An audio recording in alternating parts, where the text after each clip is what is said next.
अब मैं क्यों दूंगा? मैंने बीजेपी को वोट दिया, इस बार नहीं दूंगा मैं वोट। इस बार वोट बिल्कुल नहीं दूंगा। 9 साल में 2 बार वोट दिया, मैंने देखा इस बार बच्चों को काम होगा। वो तो महंगाई से महंगाई बढ़ती जा रही है। बीजेपी को जिताने का मतलब क्या है, ये अब वो भी समझने लगे हैं जो अंधभक्ति के अब तक शिकार रहे हैं। उन्हें समझ आ गया है कि अच्छे दिन जीतने के बाद सिर्फ बीजेपी के आते हैं, आम जनता के नहीं। आम तो आम, जो बीजेपी को अपना खास मानते हैं, उनके भी दिन आम दिनों से ज्यादा गर्दिश में बीतने लगे हैं। जिन्होंने नरेंद्र मोदी के सिर पर जीत का सेहरा ये सोचकर बांधा था कि जनाब की जीत महंगाई, गरीबी और गुर्बत पर मार होगी, तो 9 सालों बाद उन्हें भी समझ आ गया है कि 9 साल भले ही पीएम मोदी और बीजेपी के लिए बेमिसाल रहे हों, लेकिन आम लोगों के लिए 2 जून की रोटी की जद्दोजहद काफी बढ़ गई है। नमस्कार, आदाब, आप देख रहे खबर अड्डा और मैं हूं आपके साथ सुम्बुली रम। अंधभक्तों की आंखों से भी अंधभक्ति की पट्टी बीजेपी के राम राज्य ने उतार दी है। मंदिर, मस्जिद, हिंदू मुसलमान, चीन पाकिस्तान में गुमराह रहने वालों को भी अब समझ आ गया है कि प्रोपेगेंडा से निकलने के बाद जरूरत रोटी, कपड़ा और मकान की ही होती है।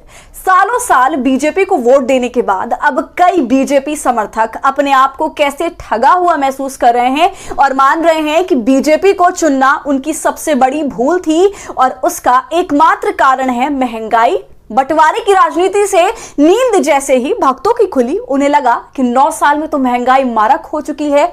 जिस 400 रुपए के गैस सिलेंडर से पीछा छुड़ाने के लिए हम भाग रहे थे, वही सिलेंडर अब उन्हें और उनके बजट को सरेंडर की मुद्रा में खड़े किए हुए है।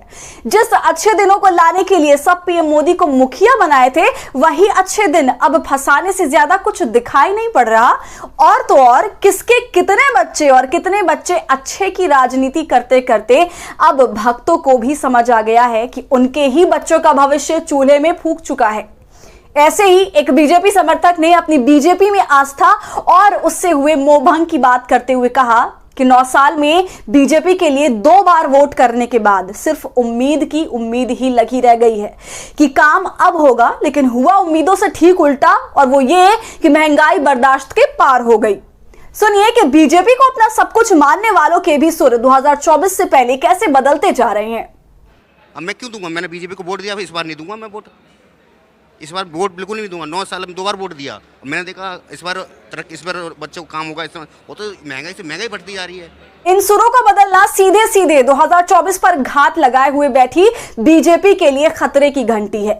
जिस बीजेपी के एजेंडे में महंगाई दूर दूर तक नहीं दिखती है, उसे अब यह सोचने की जरूरत जरूर पड़ेगी कि आखिर उन लोगों के खिसकते विश्वास को वो कैसे हासिल करे जो उनके हमेशा से समर्थक रहे हैं और उसकी पिलाई कोई भी घुट्टी को आसानी से पीते रहे हैं, क्योंकि अंधभक्तों की भक्ति ही बीजेपी को यह हिम्मत देती है कि वो मूलभूत सवालों से कन्नी काट सके और वो करे जो उसे करने का मन है। लेकिन इन बदलते सुरों से उसे संकेत मिलने लगे होंगे कि अगर 2 बार की मिली जीत को तीसरी बार दोहराना है तो रोटी नमक के तो गुण गाना ही गाना है। और ऐसा हो भी क्यों ना, आखिर कब तक लोग सिर्फ विश्वगुरु बनने की लालसा में वोट देते रहें जब असल में वो खुद अपनी जरूरतों को पूरा करने के लिए जद्दोजहद कर रहे हैं। तो अंधभक्तों की आंखों से उतरती पट्टी और बीजेपी के लिए बजती खतरे की घंटी, दोनों पर क्या है आपकी राय? हमसे कमेंट सेक्शन में जरूर साझा कीजिए। और हमारी फ्री जर्नलिज्म को आपके सपोर्ट की जरूरत है, वो तभी होगा जब आप जितना ज्यादा थैंक्स बटन का इस्तेमाल करेंगे और इससे हमारी हौसला अफजाई करेंगे। साथ ही अगर अब तक आपने हमारे चैनल खबर अड्डा को YouTube पर सब्सक्राइब नहीं किया है तो इसे अभी कर लीजिए।